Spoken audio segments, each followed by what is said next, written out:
How's everyone doing? Today I have a Blu-ray and DVD update with 11 pickups, and if you've seen any of these movies, definitely let me know what you think of them, and let me know which one is your favorite. And first up are 4 copies that Warner Brothers sent me for review. They're all from a Warner archive, and first up is Bad Ronald. I haven't seen this one since I was a kid. I remember really enjoying the heck out of it, and it didn't quite live up to my memory of it. It feels more like a Lifetime movie now watching it. It's the story about a young kid who's picked on and bullied, and he accidentally kills this little girl, and so his mother decides to build a secret room in their house and hide him there. And while he's hiding there, his mother ends up passing away in a hospital, and the house is sold, and a new family moves in. He's still in hiding, and he's drawing on the walls, and he drills little peepholes in there to spy on the new family and the girls that live there as well, and he kind of loses his mind, and it spirals out of control. And I remember it being like more thrilling as a kid, and it really kind of didn't have that here. It definitely seems dated. And the lead actor here was really good though, Scott Jacoby, who was also in The Little Girl Who Lives Down the Lane with Jodie Foster, a really good film. It is a nice release, and it's nice to see this finally get the Blu-ray treatment.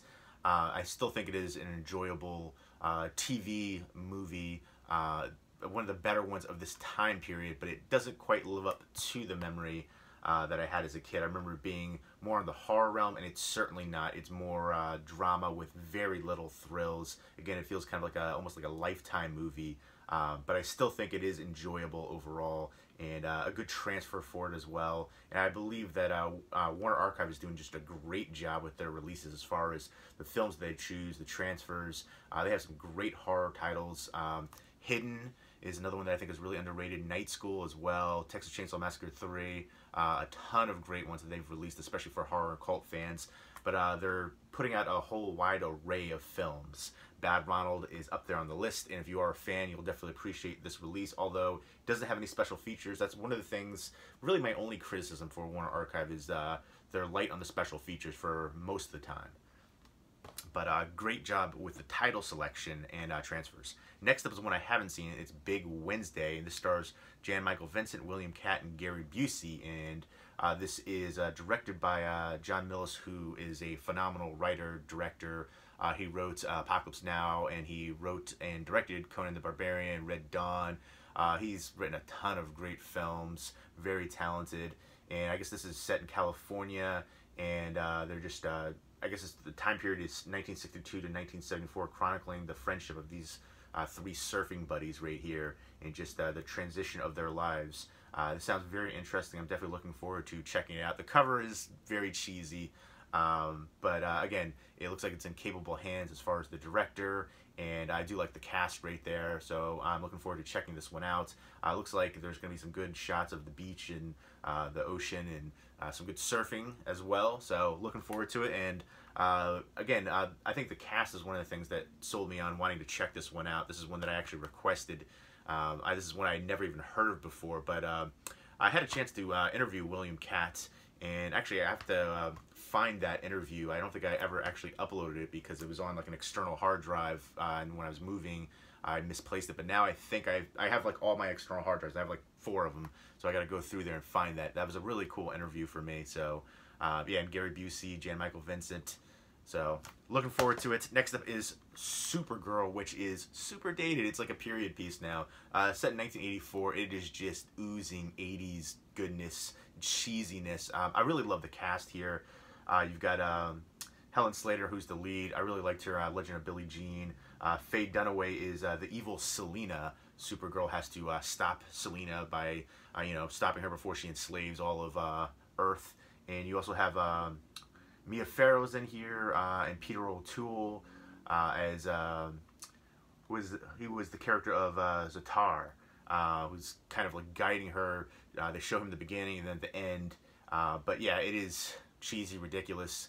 It's kind of a fish out of water. She's not used to Earth, and she's hearing about her cousin Clark Kent and Superman, and she's continually saving the day and foiling the plots of Selena, Faye Dunaway, who's just evil and crazy. But yeah, the biggest thing about this one, it's cheesy. It's so looking back on it, it's all that 80s goodness, but in a cheesy way. I think it's still entertaining, but definitely very dated. But entertaining, and this one actually does have some special features. It actually includes a bonus DVD of the rare director's cut of the film, right there. So you have the international cut and the director's cut, and you have a few other making of, vintage documentary, commentary. So you do have some good special features on this release. So if you are a fan, you will enjoy that one. Next up is Looker, which is a great sci-fi thriller. I haven't seen it in probably a decade, but I remember loving the heck out of this one. This is written and directed by Michael Crichton, and Albert Finney is the lead here. He's a plastic surgeon, and some of his models are going missing and then being found dead, and he's trying to get to the bottom of it, and has to do with this big company that I guess they use the images of these women to create like computer-generated illusions, and he's there's this big facility there, and he's trying to find out what's going on there, and there's kind of, I guess, consumerism and other societal messages going on there. James Coburn is in here too, but I remember this one being really good, really thrilling. I'm excited to check this out and revisit it again on Blu-ray. Special features, there is an introduction commentary by Michael Crichton, deleted scene as used by network television version, and then the theatrical trailer. And then next, these are all review copies sent to me from Lionsgate. This is the Twilight Zone complete set right here. First one is on 4K Ultra HD. The only one I've seen out of these is the first one, and I remember I saw it with a girl, obviously. Well, you know, not necessarily obviously, but it was, in this case, a date that I was kind of dragged to watch this one. And I remember everybody putting this one down, saying it was the worst movie ever. It's not the worst movie ever, but it is extremely formulaic, predictable. It's really set and geared towards a YA audience, young adult audience. You know, for the target audience, they enjoyed it. I didn't necessarily think it was the worst thing ever. I didn't enjoy it though either, but I'm going to give it another watch to you know, at least talk about the transfer of it and the special features and things like that. There's a revisiting of it 10 years later on here. A lot of special features, so if you are a fan, it looks like loaded with special features, and I will be talking about the transfer coming up. But yeah, I remember I was watching this, and I was basically predicting what was going to happen next, and the girl I was with was just like, have you seen this before? I was like, no, it's just extremely formulaic and predictable. But yeah, and then here's the rest. They all have new slipcovers, and these are the extended versions. Theatrical version also included. I will say that the slipcovers actually look really nice. It's kind of like, almost like a matte finish to them. But I like the artwork choices a lot. Right there, you've got Eclipse. This one is New Moon. And then you've got Breaking Dawn Part 1 and 2. And then this obviously catapulted a lot of these actors to stardom. Kristen Stewart especially. Robert Pattinson, actually, I think he's a really good actor. And then you've got Taylor Lautner too. Kristen Stewart, for me, I'm not a big fan of her, but there's a couple things I have enjoyed from her. Personal Shopper is probably my favorite. That really surprised me. But yeah, I've never watched these ones, so I'm gonna sit down and check them out. I'm gonna try to go in there with an open mind, give them a fair shot. Again, those are review copies, so expect reviews of them coming up soon. And if you are a fan, you know, the artwork choices are pretty nice. So, you know, they do that for all of these popular films. They'll re-release them with new special features, new slipcovers, especially for, you know, anniversaries and stuff like that. Next up is Bone Hill Road. And this is from Wild Eye Releasing. I remember seeing a bunch of different websites talk about this one. A great new practical effects werewolf movie. I think Bloody Disgusting covered it as well, just, you know, advertising about it. And they showed this shot right here, and I thought that looked awesome and creepy, and I love that cover art as well. And then I watched the movie. And you know what's crazy to me? I saw so many people praising this movie online, and I'm just thinking, what movie did you watch? It's some, you know, even if there's a movie that I don't enjoy, I try to pick out things that maybe other people will enjoy about them. Like, for instance, again, I think it was formulaic, predictable, not my cup of tea, but I know if you're a fan of YA and drama, romance, and fantasy and stuff like that, there is an audience for this. But for this one, I just can't imagine. I saw reviews where people were praising this. I'm just thinking, I was blown away because this was just abysmal to me. It was a battle of attrition to sit through. Linnea Quigley was in here, Scream Queen, legend. She definitely, obviously, you know, it's a paycheck movie. I mean, the only good thing I can say is in certain shots, the werewolves look cool. And then in other shots, the werewolves look like a cheap Halloween costume. I don't know, the lighting, whatever it is, certain scenes look good, other scenes look terrible. And then there's the transformation scene of the female werewolf, which seemed to last like 5 minutes.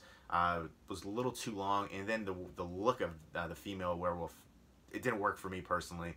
But, you know, that's just me nitpicking. But the basic storyline is it's this mother and daughter. They leave an abusive father, husband, boyfriend, whatever, and they go on this road trip essentially to get away, and they're gonna meet up with the grandfather. I think the car breaks down, or they hit something, and they don't know what it is, and they thought it was a deer at first, and it turns out it's the werewolf, and they have to fight to survive. The werewolves like breaking into the car, and they go to this house, and they go in and they see in the house that there is basically a crazy serial killer who has you know, these victims tied up, these women, and that guy was just one of the worst actors I've ever seen in my life. All the acting across the board was terrible, just atrocious. That's one of the biggest things, that it was rough to sit through, even by low budget horror standards. This is a low budget horror movie. It's hard for me to say positive things about this movie because I thought it was just abysmal, and it blows my mind that there's so many positive reviews out there for it. There are better, I guess, you know, this is shoestring budget. You know, there's low budget and there's no budget. It's bordering that line. The werewolf, again, some of the shots, it looked good, but a lot of the other shots, it didn't look good. So I love the cover art right there, Bone Hill Road. There is a quick after credit scene as well. Didn't really add anything to the movie, but it's just basically them fighting to survive against these werewolves, and then the serial killer guy, and just it was rough. I could not recommend it. The cover art did a great job selling it right there. There would be an impulse buy on the cover art, and even that shot right there looked good. But if you watch the trailer, you get an idea a little bit more of how bad the acting is, how bad the plot is, just how rough of a movie it will be to sit through if you check the trailer out. Next up is a made-for-TV Sci-Fi Channel movie, Truth or Dare, which actually might be better than the mainstream Truth or Dare movie. It wasn't great, but it was decent. And basically it's about 8 friends who go, they're college friends, they go to this haunted rental house for the weekend, and they play Truth or Dare. There's this history of people dying in this house, and once you start playing the game, you can't play until everybody is gone. There's only one person left, kind of deal. So that's how it plays out, and Heather Langenkamp has a small role in here too, so it's nice to see her in here. Obviously, kind of another paycheck movie, although this one is a much better film than Bone Hill Road. I'm not saying it's great, but it's decent. It's worth, you know, at least the one-time watch, in my opinion. Low budget. The acting was okay, average. Some of the kills were decent, but most of them were just okay. They could have been better. I didn't really care for the ending. I thought that was a negative. But overall, it did have some good tension and thrills, so I will give it that. But yeah, it's kind of simplistic, formulaic, but a crazy Truth or Dare game. I feel like a lot of these movies, there's one movie that does this concept, and there's like 3 or 4 others that kind of do the same thing. But there you go. Those are the 11 pickups right there. Let me know if you've seen the Twilight movies, what you think of them. I know they're kind of critically panned, but how rough of a sit-through is this going to be for me? And let me know if you've seen any of these movies and what you think of them, and which was your favorite out of all of these right here. Leave me a comment or video response down below. Hope everyone's doing well. Take care.